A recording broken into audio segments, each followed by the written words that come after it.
Hello, dear ones. This is Dr. Hazel-Grace Yates, and I am so delighted, honored, and excited to be here with Kamela Love. We are going to be exploring generative conflict, and I'm going to introduce myself first, and then I'm going to have Kamela introduce themselves. So we got introduced, Kamela, 3 or 4 years ago through Melissa Davison, who is one of our friends and colleagues. And when Melissa met you, was like, "You've got to talk to Hazel-Grace," and we had a conversation, a memorable conversation back then. And our worlds have recently come back together. And we are going to be co-teaching at the Esalen Institute in January for the art of repair. So um, I keep pinching myself because I'm like so excited about that opportunity. So just like very quickly who I am the creator of the Art of Repair, and I am all about creating intergenerational healing and creating harmony within relationships with ourselves and with one another.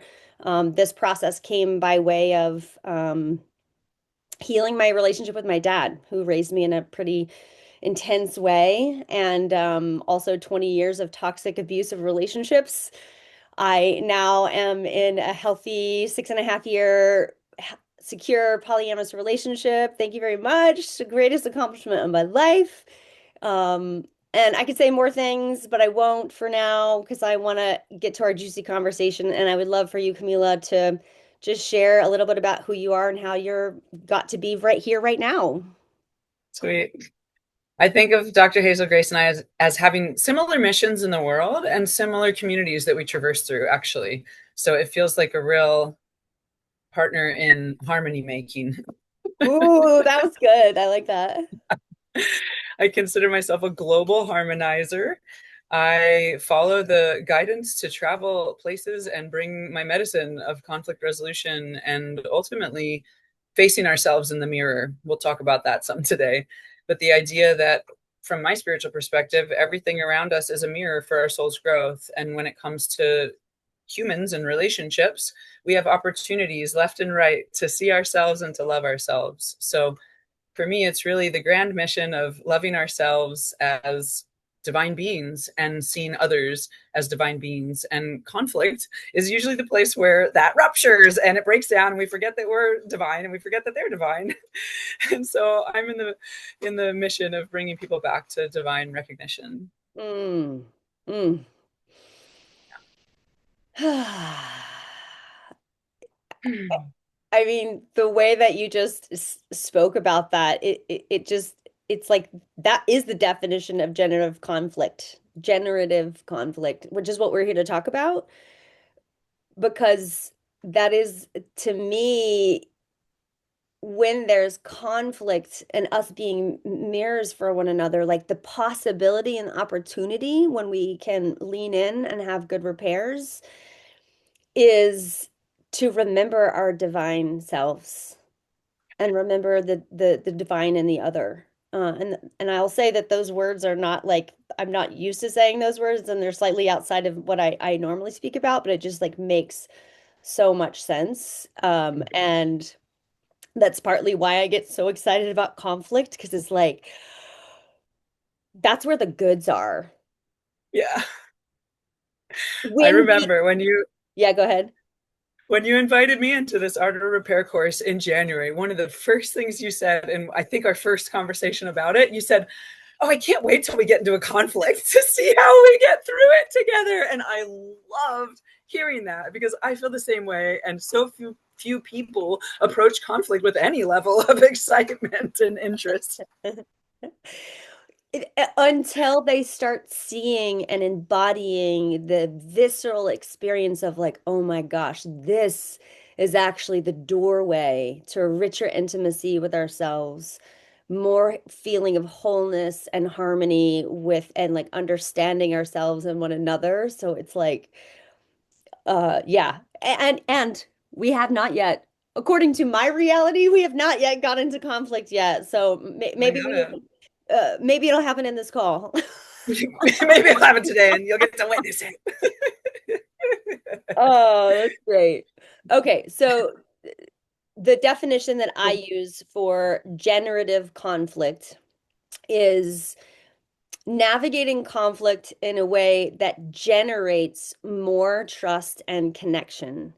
And I like to think of the image that comes to mind when I think of generative conflict is kintsugi, which is a Japanese art form where broken ceramics are put back together with gold lacquer. So it's like more beautiful than it was before it was broken. And like that's when I think of generative conflict, it's like by going through this conflict and creating a really beautiful repair, there's more beauty, more depth, more connection, more trust, which is kind of like it reminds me of when I was teaching snow skiing. In order to have control of the skiing and like being able to slow and have control of the skis, you have to lean forward and down, which is Mm. counterintuitive because it's like, but that feels like I'm going to go faster. And it's like, so it's counterintuitive. I think this concept of like conflict is actually the way you get closer when it's done well, right? Yeah. So that's Yeah. those are some things that I think about when I think of generative conflict. I'm curious what you have to say on that. Yeah. It takes me to one of my favorite teachings. If we picture a circle, like a wheel of getting to harmony, one of the necessary steps is chaos. Mm-hmm. There is no harmony without chaos. It's the simple polarity, contrast, etc. And so, whenever I'm teaching about this or whenever I'm experiencing conflict in my life, I remember that I am on the journey towards harmony and it's a necessary step. So, for me, generative conflict is part of the process of getting to harmony. It's required. Mm-hmm. Harmony doesn't exist without conflict. Mm-hmm.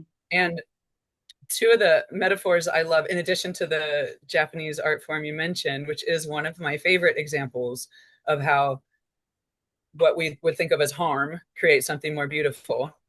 Another analogy I love is the idea of polishing a gem. It's like you've got to put that rough rock in the tumbler and it's intense, it's agitating, it's rubbing off all the surfaces for hours until you get this beautifully polished stone, Mm-hmm.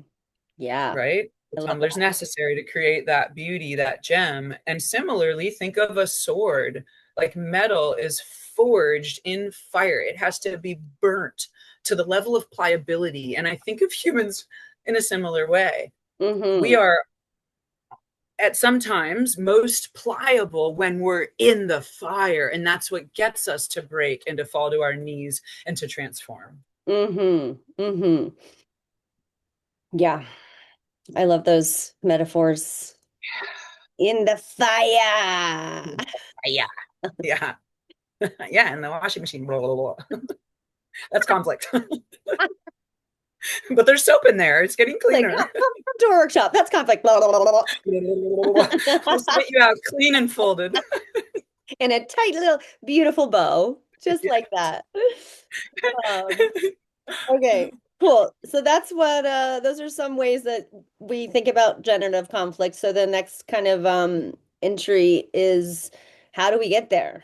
And I'm not interested in doing the whole how to do the art of repair process right now. I think what could be fun is for us to just kind of go back and forth and like what are the things, what are the ingredients and elements that makes generative conflict possible. Um, and I'll start and all right. I said I wasn't going to do the process, but I can't help it. The first thing that comes to my mind is being able to resource ourselves. And what I mean by that is if I could use the lens of Terry Real, who wrote the book Us, brilliant book by the way.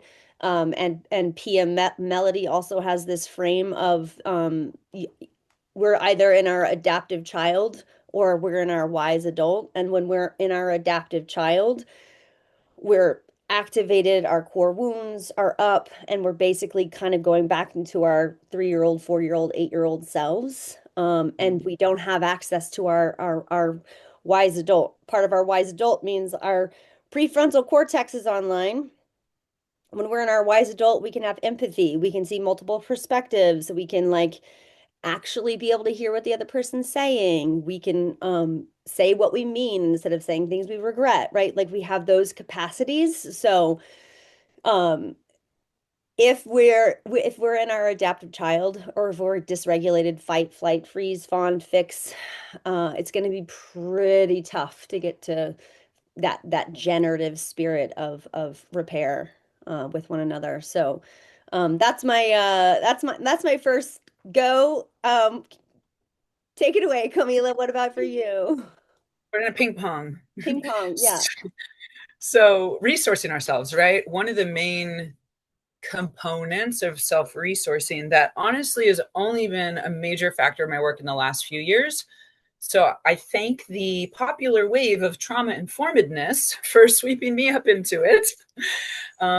In my past, I've been mediating professionally for over 10 years, and I was trained as a peer mediator when I was 10 for school mediation. So, mediation's been a thing in my life. And really, truly, only for the past maybe 5 years have I been really focused on the somatics of nervous system regulation and the necessity of somatic attention and nervous system regulation when it comes to any form of trauma healing. And conflict and trauma healing are like two peas in a pod. So when I think of resourcing, one of the most important components of that to me is tools that we use to help regulate our nervous systems and bring ourselves back to states of balance for what Hazel-Grace was saying, so that we can access our prefrontal cortex and we can actually have real meaningful conversations and problem solve together. So Hmm. somatic tools to self-regulate and nervous system tending. Yeah. It's like that's our soil, that's our garden. No food grows if the soil's not good, if there's not rain, if there's Mm. not sun. We Yeah. can't flourish as a human if we don't have our nervous system needs tended to. Hmm. And for some of the people that might not know what you're talking about, what are some examples of some somatic nervous system regulation tools? One of my favorites is tapping, and it's really easy and you can do it anywhere, and it doesn't require any tools or any money. And it really is just a matter of activating our meridian line. So if you picture the acupuncturist charts, if you've ever been to an acupuncturist office, there's energy lines along our whole body that have been well mapped out for thousands of years. And the way my tapping mentor says it, thank you, Sonia Sophia, she says, when we teach kids, we tell the kids, your body is covered in magic buttons. We're just tapping these magic buttons. And it's really true that we have pressure points literally all over our body. You kind of can't go wrong. So as long as you're stimulating and activating these energy centers that are all over us like magic buttons, what we're doing is we're opening the flow of more life. We're allowing blockages to move. It happens without us having to understand it or think through it. So that's why it's one of my favorite universal tools, because everybody can do it, and it automatically works. It's moving energy and chi and Mm. life force through our body, which moves blockages. And for the neuroscientists in the group, big emotions are stored as clusters in the brain. And so when we tap, we actually help to move those clusters, which literally loosens energy that's stuck in heavy, big emotions. So there's many layers of what's happening when we're tapping, but it's really effective to help us regulate and move through big emotions. I'm so excited I get to teach with you. Oh my gosh. Me too. I actually am trained in shadow EFT by way of Most Jeff, who is Sonia Yes. Sophia's teacher. Yep. Yeah. Yeah. It's Okay, great. cool. Good to know. Yeah. Okay. What else is useful for generative conflict? I have another idea, unless you want to share an idea that's bubbling up for you. You go ahead. Okay. So I think one of the kind of like prerequisite uh belief or concept is that it's possible that two different realities can coexist that are both valid and true and don't match. Yes. Ugh, that's everything. Yeah. And like if After your someone nervous system's regulated. what's that? So that's everything after your nervous system's Oh, regulated. right. Yeah. And like if people aren't on board for that, or if people can't see that, or don't have that viewpoint, it's going to make generative conflict pretty almost impossible. And so this is where I see couples having such a difficult time because they're like, that's not what I said. That's not what happened. And they're arguing about one another's realities, which is actually, and I feel like a little tender even as I say that, because they're like arguing about their realities, which is not actually getting them what they want, because what they want is to be heard and understood about like the impact it had on one another. And it's like it's almost like this is just like it's literally keeping them from getting there. And so yeah, so baseline, be on board for the fact that two realities can coexist that are both valid and true that don't match. And the easiest way I like to explain this is imagine you're standing on a corner with a buddy, and both of you witness a car accident right in front of you. Police officer comes over and says, "Please give me a report." Will the report be the same? No, because they're two different perspectives. And especially when we have our emotional or reactivity is high, our memory gets skewed and is actually not reliable, and we think it's reliable. So yeah, so an important ingredient in order to be able to have generative conflict is the ability to recognize that realities can have different realities that are both valid and true and not match. Mhm. Yes. And not even that it can be the way, that it is that way all the time. Like that is the baseline of what is happening in our world. Everybody's looking from their perspective, thinking it's right and thinking it's the perspective. And I can't overemphasize that piece you just said. It's basically my prep spiel for every set of people I work with to go through conflict at this stage. It's like prepping them for Oh. you're going to have your story, they're going to have their story, they're going to be different, guarantee it. I've done this enough to tell you it's going to be different.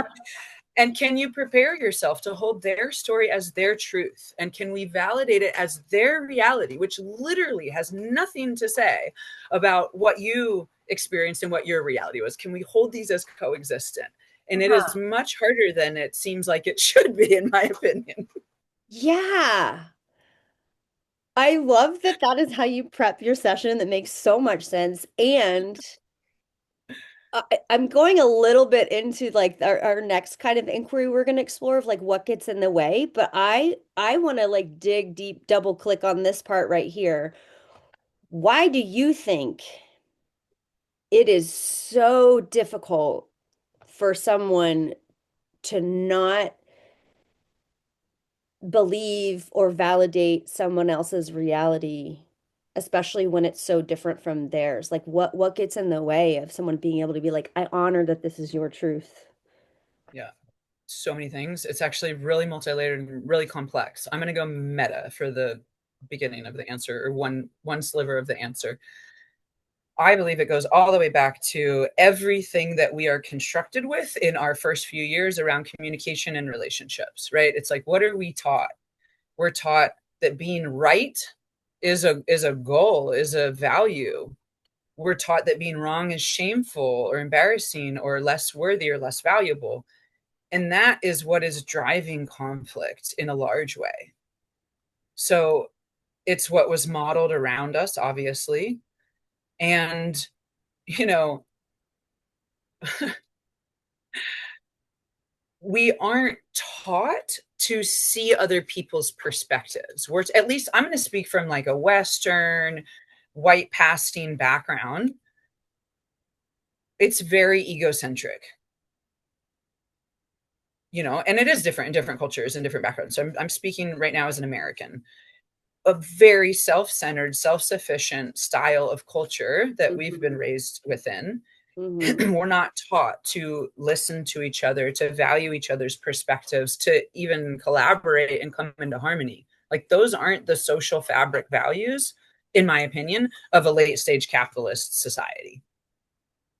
That's a meta answer. I'd love to hear more because I feel like we could answer just that question for quite a while. Yeah.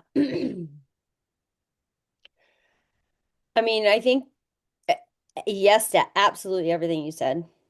And I think it's uh, what gets in the way of validating somebody else's truth, especially when the reality is different from their own, is collapsing the idea that if I validate your reality, it invalidates my reality.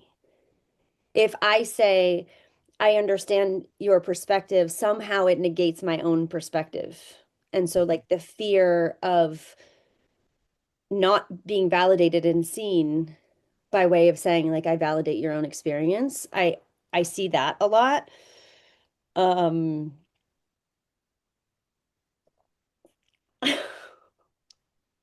I am gonna go into a little tiny bit of a story in that.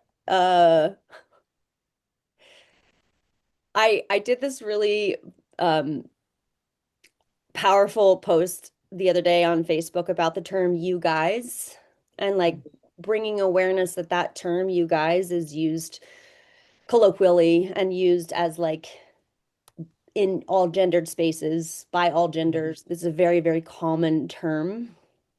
And to me, that term is male-centered and it's normalizing and the default of us being in a male-centered um, culture.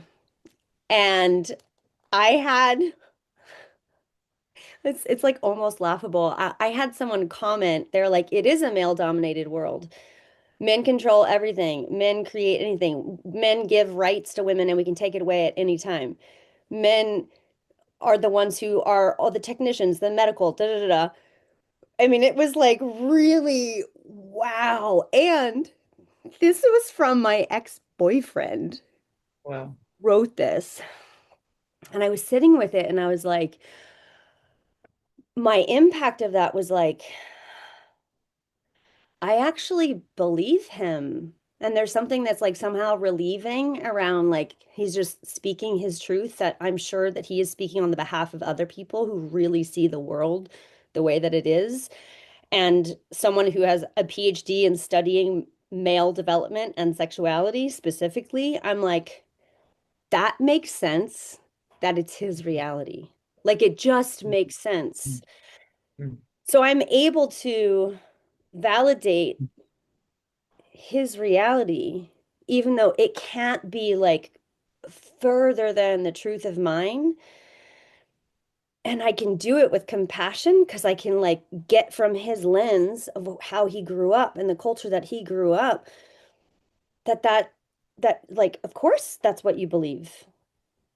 Um and and that's useful information for me to know that that's how you believe and then I get to make my choice of how I want to like interact with this human. right. But that doesn't me acknowledging I believe you, that makes sense that you have that. Thank you for sharing your view, does not negate my reality. It does not at all. It doesn't negate my perspective at all. So that's what came up when we, as we were talking about that right now. Yeah. Yeah. Yeah, it's a beautiful example. So let's use that as an example. Like, what helps you understand his reality as true for him? And what was all over that for me, listening to you, was empathy.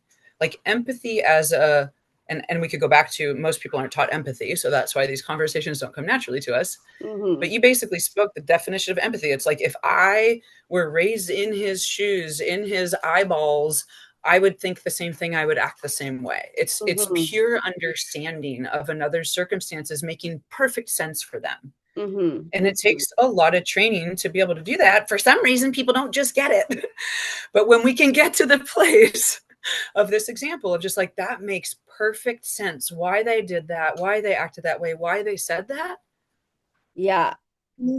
and why it coexists with my reality being different is because I wasn't raised in that same exact circumstances as the other person. So Hmm. similarly, my reality, my perspective makes perfect sense for me, Hmm. given my life experiences. So if we multiply that, there's 8 billion people walking on the planet. Each person literally has a unique perspective. Each person, if there were 8 billion witnesses on the car accident, would have slightly different versions of the story of what they saw and what they say, and each person's perspective is true and accurate for them. And Yes. there is no monopoly on the truth. Right. Yeah. There's your truth, my truth, and how do we get to a shared reality, a shared understanding? Yeah, thank you. And it feels like kind of like an aha hearing you say that, because as you were tracking what I was saying about this experience, is you were identifying what helped me understand and validate his experience was empathy and like imagining myself in his shoes of where he grew up and how he grew up. He was also an NFL football player, which to me is like that's the water that he's swimming in, like on that level, right? Of a stadium of thousands of people cheering for him, right? Like living that lifestyle. So how I view empathy as a skill that's learnable. Yeah. And some people were privileged and blessed enough to be raised with families that got to demonstrate or teach that. A lot of people did not. Um, so I'm curious, like when you think about people learning empathy, what comes up for you? Yeah. So in the context that we're talking about today, it's what are the ingredients that help us get to generative conflict, get to understanding conflict as something that can deepen a human relationship and make it more precious and more beautiful. So empathy is definitely one of the starting pieces. And what I see as contained within empathy is these qualities of understanding and care, right? Like if I don't have some level of care for the other person, I'm probably not going to make it to seeing conflict with them as generative. And even if it's not personalized care, like I care about this person and the relationship, at least like caring about other living beings as a macro concept, right? Or caring about, I don't know, the harmony of this community.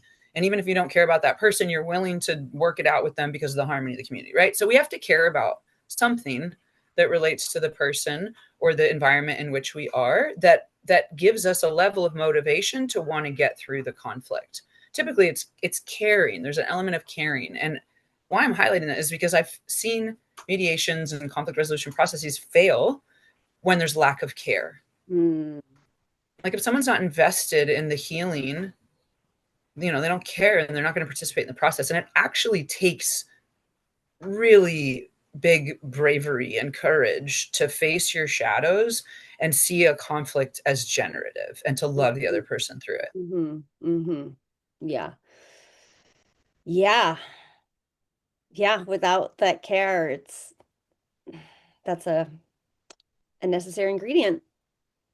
And Mm-hmm. it's another one that for me personally wasn't on my radar much until really going through trauma informed trainings and understanding trauma healing. I Mm-hmm. was like, oh, we need care. Like the nervous system needs care. The living being needs care to Mm-hmm. soften into a place of heart and understanding and healing. Mm-hmm. And same, like if I'm angry at you for some conflict, I have to soften at some level into caring about you to want to work through it. Mm-hmm. Mm-hmm. Yeah. Yeah. Thank you. Yeah, I it think we're is. getting maybe relatively close to our end-ish. I'm curious if there's anything that feels alive for you right now. Mm. What's alive for me is envisioning Esalen in January in California with these beautiful hot springs and uniting with a group of souls who are committed to this work. People Mm-hmm. who want to do repair work in their lives. They see that there's gold in the forgiveness and they Mm, know that these conflicts, they're here for a reason. Somehow there's purpose to all this. Those are the people that we're excited to play with. And walk through actual ruptures together to get to the gold lining in the end. I'm yeah. excited for that. This stuff lights me up. It's some of my favorite stuff to do. It's so good. It's so fun. Okay, and on that, what feels alive for me is I'm visualizing an adult parent child showing up in this retreat. And the art of repair was partially born out of the healing of the relationship with my amazing dad and I and our tumultuous past. And it's like fueling me to start seeing that show up more and more and the potency of our own personal healing when we can heal those origin relationships. It's just it feels like the like it's I don't like using the word hack. I'm like, ugh, a hack, but it's like that's like a pretty direct way for us to feel our wholeness and our liberation and like our inner peace work is that is potent pathway.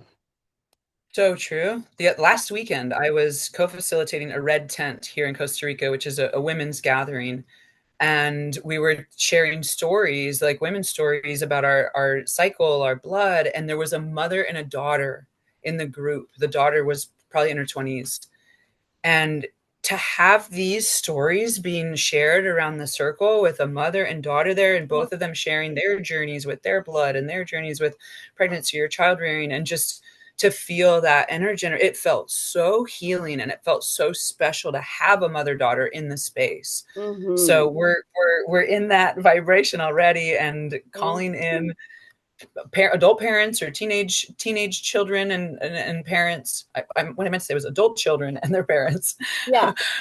or even like older teenage children and their parents is just such a powerful space to work through the stuff that's hard in the home, which informs the rest of our life so heavily, as we all know. Yeah.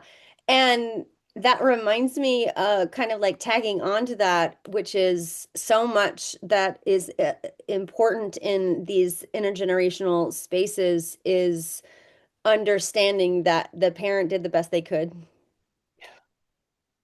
and the parent is getting to digest the previous generation's trauma that wasn't cleared, and their parents and their parents and their parents. So going back to like generative conflict and intergenerational healing, it's that empathy of like, what was it like for you to grow up? And what was it like for your parents to grow up? And like coming at it from that lens. Um, yeah. So, okay. Which, to Yes. top it off, gets us out of victim mode. So, one of the benefits of generative conflict is we shift from being a victim in some fight to actually understanding their experience. Like, if we understand our parents' experience and why Mm, they raised us the best they did, how they were raising us the best they did, from that place, we're just freed from that victim role because the mhm, empathy creates a dissolving of a victim perpetrator, right? mhm, So mhm. this is really one of the pathways to not being a victim anymore. Yeah, which is more empowering to not be in the Yes. victim position. Way more Yes. fun. Way more fun, way better relationships. Okay. Well, I can't wait to meet you in person. It still hasn't happened yet. Isn't that so fun? Yeah, wait, I thought we met in Austin in person. We never did? You were in Austin. Oh. No. Oh my gosh. We're going to meet in person soon. In Big Sur, California. Okay. Woo. Thank you for your time. This was so fun. Thank you. So Blessings to good. you all. Thank you for being here and listening. And may there continue to be more harmony within yourself and with the people that you love. Hmm. Yes. Thank you, Dr. Hazel-Grace. Bye. Bye.